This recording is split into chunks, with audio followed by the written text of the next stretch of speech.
नमस्कार मित्रांनो, मी विनोद मादनकर. माझे यूट्यूब चॅनल भारत भ्रमणमध्ये आपले स्वागत. मित्रांनो, या अगोदरच्या व्हिडिओमध्ये आपण जिजाऊ माता जन्मस्थान आणि राजे लखुजीराव जाधव यांची भव्य समाधी यांचा व्हिडिओ आपण बघितला. आता या व्हिडिओमध्ये आपण न्हावामार्गे जालना जाणाऱ्या हायवे रोडवर एक भव्य अशी जिजाऊ सृष्टी उभारण्यात आलेली आहे. या जिजाऊ सृष्टीची माहिती आपण या व्हिडिओमध्ये मित्रांनो आपण घेणार आहोत. या ठिकाणी आल्यावर हायवे रोड टच असे एक भव्य असे प्रवेशद्वार तुम्हाला या ठिकाणी दिसेल. प्रवेशद्वाराकडे बघितल्यावर राजस्थानी लुक या प्रवेशद्वाराला तुम्हाला दिसेल.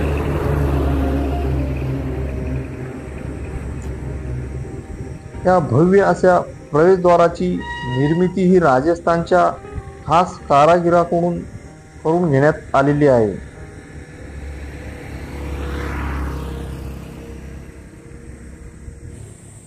प्रवेशद्वारामधून आम्ही आत आलो. या ठिकाणी एक फलक लावलेला आहे. जिजाऊ सृष्टीचा संपूर्ण परिसर सीसीटीव्ही कॅमेऱ्याच्या निगराणीत आहे. सुंदर अशी झाडे या ठिकाणी लावण्यात आलेली आहेत. जिजाऊ सृष्टीच्या दिशेने चालत असताना दूरूनच आपली नजर पडती ती भव्य अशी राजमाता जिजाऊ यांच्या मूर्तीवर. जसे आपण मूर्तीच्या जवळ जाऊ तशी मूर्तीची भव्यता आपल्याला या ठिकाणी दिसून येते. त्या काळातील स्त्रियांचा पोशाख ज्या पद्धतीचा होता त्याच पद्धतीने या मूर्तीची निर्मिती करण्यात आलेली आहे. डोक्यावर पदर, अंगावरती दागिने, हातात तलवार, सुंदर असे नक्षीकाम असलेली काठा पदराची नऊवारी साडी नेसलेली,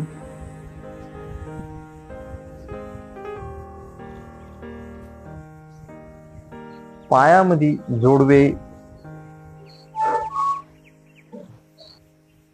पायाचे तळवे सुद्धा दिसणार नाही या पद्धतीनं नेसलेली नऊवारी साडी, अशा पद्धतीने या मूर्तीची निर्मिती या ठिकाणी करण्यात आलेली आहे.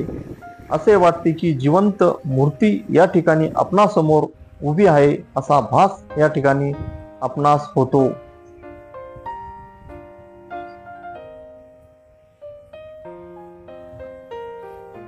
मूर्तीच्या डाव्या बाजूला जय जिजाऊ तर उजव्या बाजूला जय शिवराय असे फलक या ठिकाणी लावण्यात आलेले आहेत.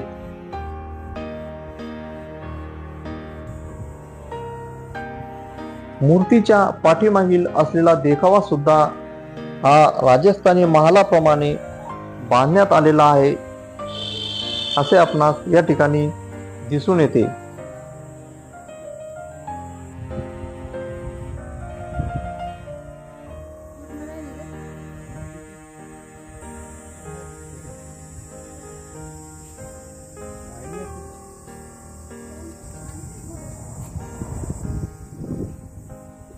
साक्षात माँ जगदंबा तलवार घेऊन आपणासमोर उभी आहे असे आपणास या ठिकाणी भासते. आणि या ठिकाणी माँ जिजाऊ यांच्या चरणी मी नतमस्तक होऊन दर्शन या ठिकाणी मी घेतले.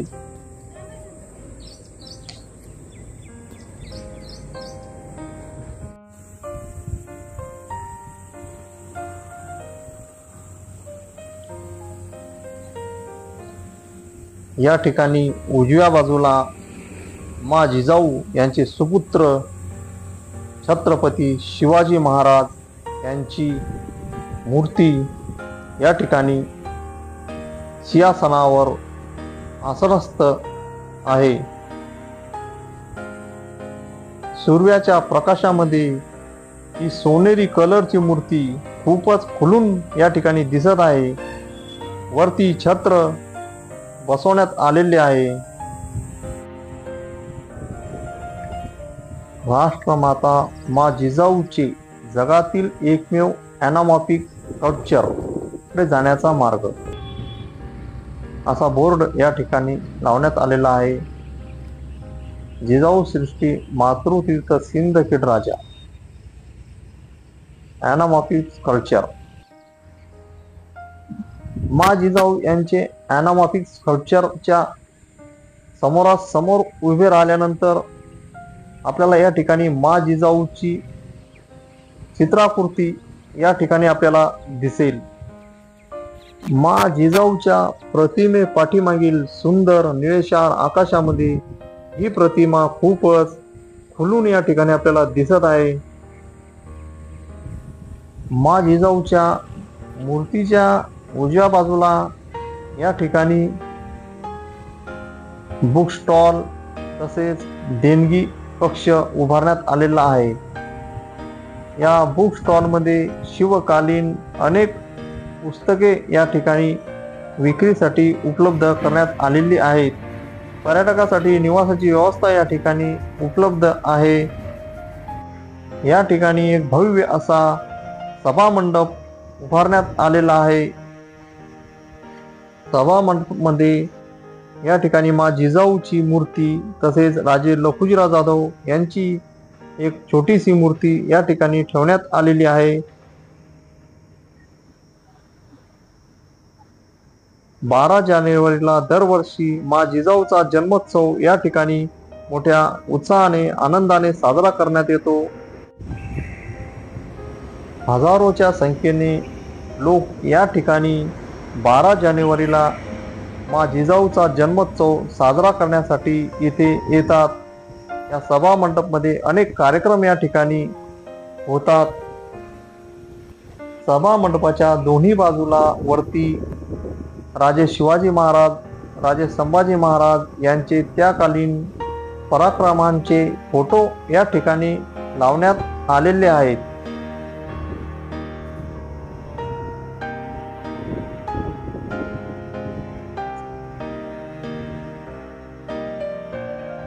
मित्रांनो, आतापर्यंत आपण मा जिजाऊ सृष्टी याबद्दल माहिती घेतली.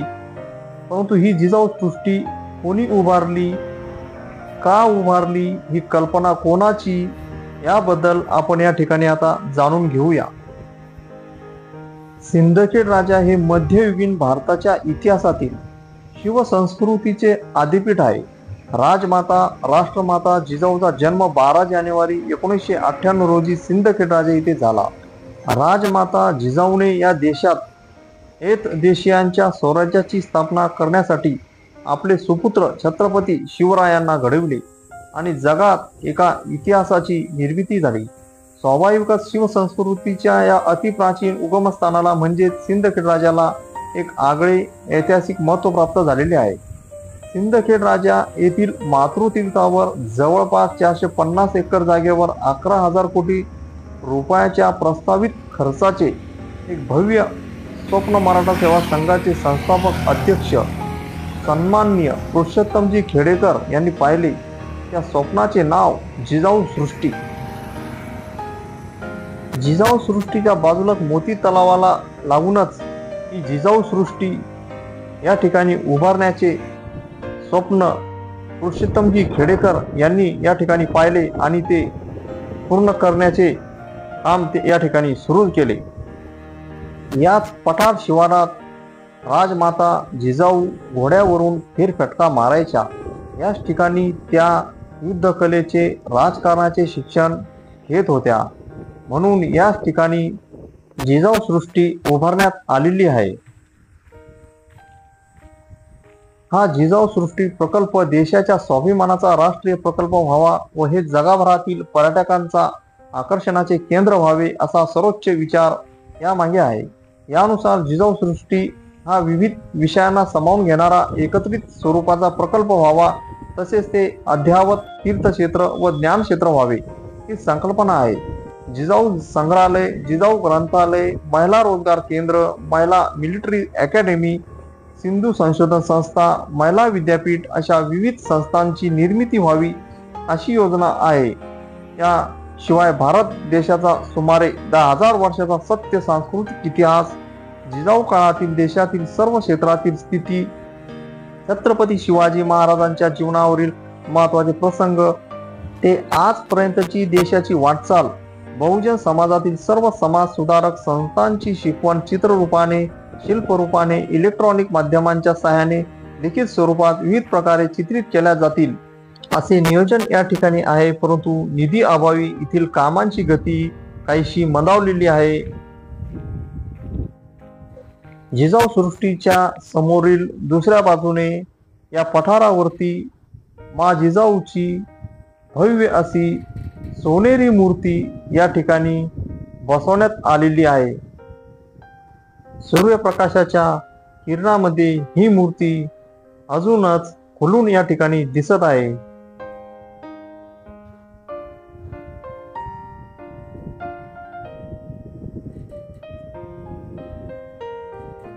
आपल्या स्वप्नातील मातृतीर्थाला समस्त बहुजन बांधवांच्या सहकार्याची नितांत गरज आहे. बरीच मंडळी आई वडिलांच्या स्मृतीप्रित्यर्थ दान धर्म करतात. त्यांनी ते जिजाऊ सेवेत द्यावे ही विनंती या ठिकाणी मी करीत आहे.